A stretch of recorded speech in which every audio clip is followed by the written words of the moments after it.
All right, welcome back. A new report out today suggesting that plant-based alternatives may be healthier for the heart than meat, despite being ultra-processed.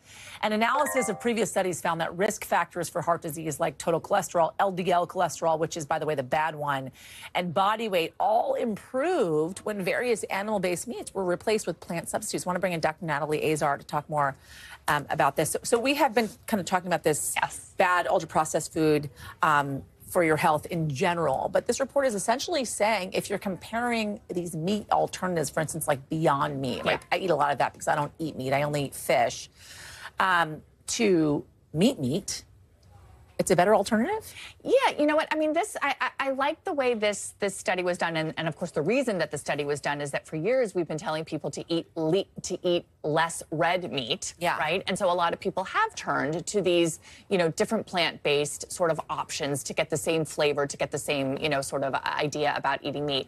And what the study, in fact, did show was that there were a lot of these cardiovascular parameters that really did improve.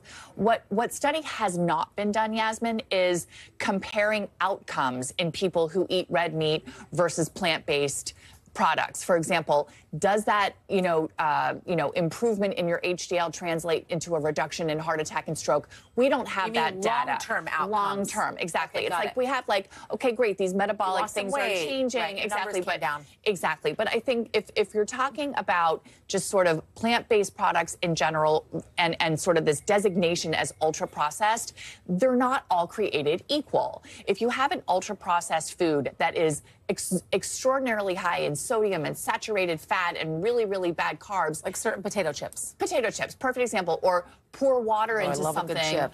Or like, I know, right? But everything in moderation, we said, right? Or all you need to do is pour a little water in it and boom, you have dinner. That's probably not going to be that healthy, right? But if you have something that's pea-based or soy-based and it just happens to look like a hamburger patty and maybe it's ultra-processed, it may not actually be as bad for you as the name would imply. And we don't have that much time left, but I find this fascinating. Is it more about what this kind of processed food is made from? Yes, it is. And so, some guidance for people is to actually look at how much sodium is in there, how much saturated fat is in there, what is the protein source, does it have gluten? You might be gluten sensitive. Are there artificial sweeteners?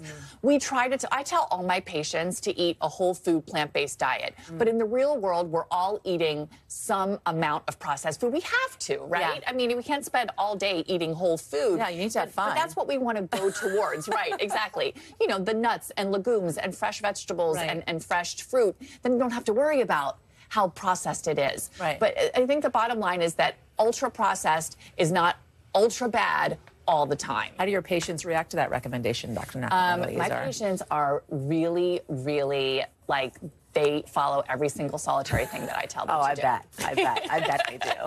Thank you. Appreciate it. Thanks for watching. Stay updated about breaking news and top stories on the NBC News app or follow us on social media.